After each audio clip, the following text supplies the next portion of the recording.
Este año 2023 representa uno de los años más extraños en la historia del cine, donde vemos grandes empresas y estudios como Disney, Warner Brothers y Universal perdiendo dinero con fracaso tras fracaso tras fracaso de taquilla. Sin embargo, me interesa más analizar un par de películas que representan una convergencia que muy raramente vemos en el cine. Una nueva película animada de Hayao Miyazaki de estudio Ghibli, El niño y la garza, y la más reciente película de Godzilla, Godzilla Minus One, dirigida por Takashi Yamazaki, ambas que recientemente recibieron sus nominaciones al Oscar en este 2024.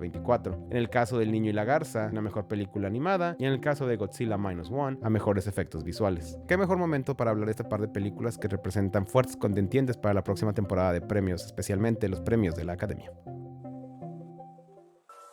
アリト、お母さん、助けて。お母さん、今行くよ。マヒト、助けて。愚かな鳥よ、お前が案内者になるがよい。マヒト、私の仕事を継いでくれぬか。El Niño y la Garza es la primera película animada de Hayao Miyazaki en 12 años desde el lanzamiento de Se levanta el viento en 2011. Y debo ser muy sincero, no me gustó mucho esta película.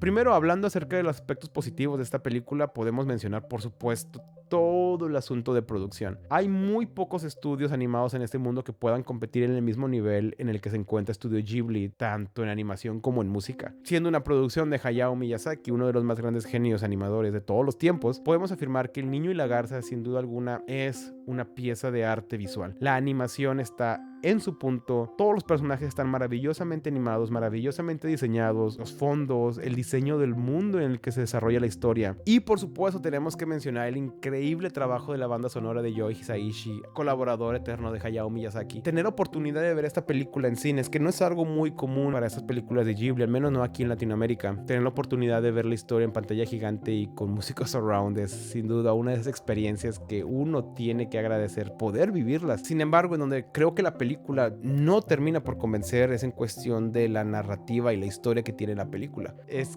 casi un desastre. Es muy evidente en la forma en que se desarrolla la historia que había demasiadas ideas en ese platillo y muchos quedaron a medio cocer. Una de las principales fortalezas que tienen las películas de Hayao Miyazaki es que saben combinar muy bien esos trocitos de vida que tienen los personajes principales con la magia y la fuerza que los llevan a cambiar, a crecer y que los llevan a vivir una aventura que al final de cuentas termina por cambiarlos de una manera muy significativa, tal como en Mi vecino Totoro, Susurros del corazón, por supuesto que la obra maestra El viaje de Chihiro, Ponyo, Se levanta el viento, donde esas películas siempre tienen una progresión muy consistente, personajes muy relacionados, donde tenemos mensajes crípticos pero al mismo tiempo bastante enfocados. El Niño y la Garza tiene una historia que se va por cualquier rama que se pueda encontrar, aunque no tenga nada que ver con lo que venía antes de ello. Hay toda una subtrama con unos periquitos que amo a los periquitos, pero de pronto introducen al personaje del rey periquito casi como si lo conociéramos desde el inicio de la película y aparece como 10 minutos. Es realmente un desastre de historias que vienen y van, que apenas si convergen. Es como un espagueti de narrativas que no terminan por llevarnos a un camino concreto y por eso la película se siente muy desfasada. Creo que el principal problema del Niño y la Garza es que primero tiene demasiados personajes y esos personajes intentan representar algo importante para nuestro personaje principal, Mahito, pero la película falla en darles el suficiente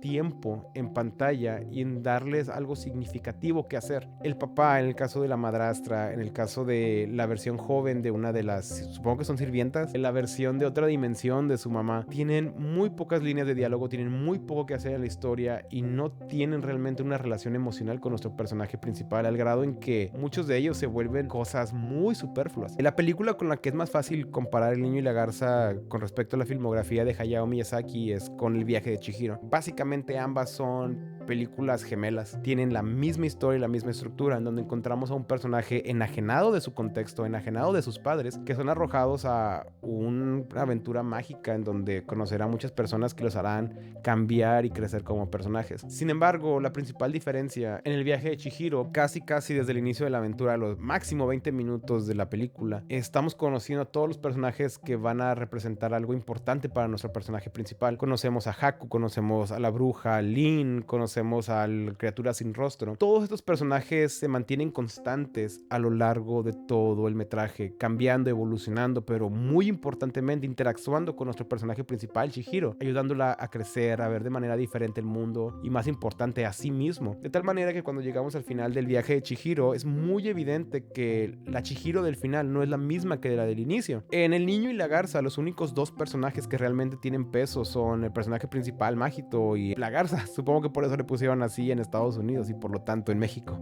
De esos dos personajes, únicamente la Garza considero que es un personaje bien logrado, que tiene un buen arco narrativo donde vemos que tiene buenas interacciones con el personaje principal. En el caso de Mágito, nuestro personaje estelar, el problema es que comienza siendo un personaje bastante desagradable, que digo, empatizamos con él por el contexto en el que lo conocemos, acaba de perder a su madre y se ve obligado a conocer a una nueva madre. El problema es que no vemos ese crecimiento a lo largo de la película y es precisamente por la estructura. La gran mayoría de las películas de Hayao Miyazaki son grandes obras maestras y El Niño y la Garza creo que simplemente no lo es. Honestamente la comparo más con los cuentos de Terramar en cuestión de calidad. Así de cortada, inmemorable y extraña se siente. Si no fuera por el apartado visual y musical, creo que esa película simplemente, y no fuera por el director por supuesto, creo que esa película simplemente pasaría sin pena ni gloria como otra película del estudio Ghibli. Siento que El Niño y la Garza es una película bastante mediana en cuestión de historia, pero todo el mundo la ama porque es de Hayao Miyazaki. Y voy a decirlo, aunque sea una opinión controversial, Erwin y la Bruja es mucho mejor película que El Niño y la Garza.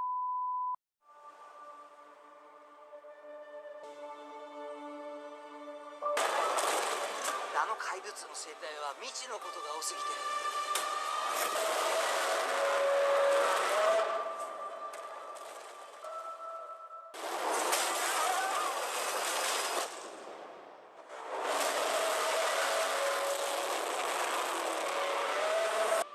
ゴジラマイナスワン Esta película, por el otro lado, creo que está recibiendo mucho menos de lo que se merece. Es la mejor película de Godzilla de todos los tiempos. Y no tengo ninguna reserva en mencionar que esta película es una enorme obra maestra. La película tiene una narrativa bastante sencilla. Es muy fácil ver las influencias que tienen películas como Tiburón, obviamente las Godzillas pasadas, entre otras películas de guerra, supervivencia y romance. Pero esta película logra algo que el resto de las películas de Godzilla siempre tienen como un problema, sobre todo las películas americanas que acaban de salir. Si ustedes han visto películas de Godzilla, si ustedes son fans del personaje de Godzilla, yo creo que todos podemos estar de acuerdo en que el principal problema de esas películas siempre son los personajes humanos. Muy pocas veces podemos encontrar a personas interesantes en ese tipo de películas. Desde la primera película de 1954 siempre hemos tenido básicamente el mismo estereotipo. O son científicos, periodistas, o son trabajadores del gobierno, personas que están ahí por trabajo. Muy pocas veces vemos personajes que tienen realmente una cuestión personal con Godzilla. Y algo que hace muy bien Godzilla Minus One es finalmente darnos personajes que no están en la historia por cuestiones laborales, están ahí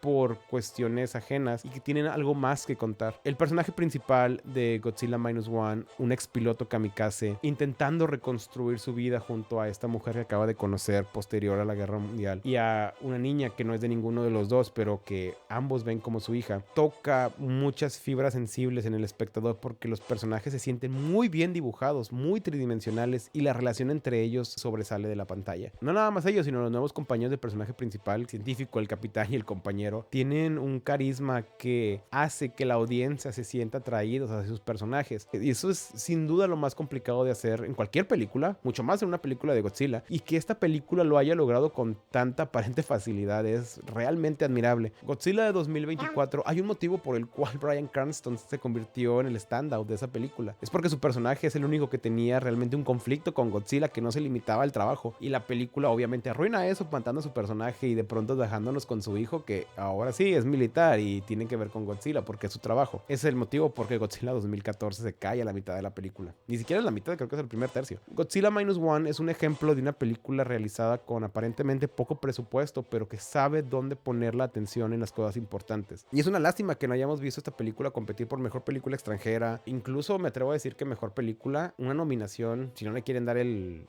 premio, hubiera sido más que merecida. Y es una gran sorpresa que esta película haya sido tan bien recibida, a diferencia de Shin Godzilla, que también es una obra maestra, pero tuvo menos impacto cultural de lo que está teniendo Godzilla Minus One. Creo yo es el paquete completo de espectáculo, grandes personajes, tiene todo, tiene drama, tiene romance, tiene destrucción, tiene acción. Es una de esas películas extrañas en el que la suma de sus partes termina por ser mucho más de lo que originalmente iba a ser. En conclusión, El Niño y la Garza, si bien es una película mediana, considero que es una parte importante de la historia de Ghibli porque potencialmente es la última película de Hayao Miyazaki, y a pesar de que no logra estar a la altura del resto de sus películas, sin duda podemos seguir apreciando la gran calidad artística que tiene esta película en animación y en música. En el caso de Godzilla Minus One, esperemos que no vuelvan a pasar otros 8 años y volver a ver esta película de este personaje, al menos en producción japonesa. Díganme en los comentarios qué opinan ustedes acerca del Niño y la Garza, qué opinan de Godzilla Minus One, cuál les pareció mejor, ambas les parecieron excelentes. Déjenme sus comentarios, déjenme sus opiniones y nos veremos próximamente solo en cines.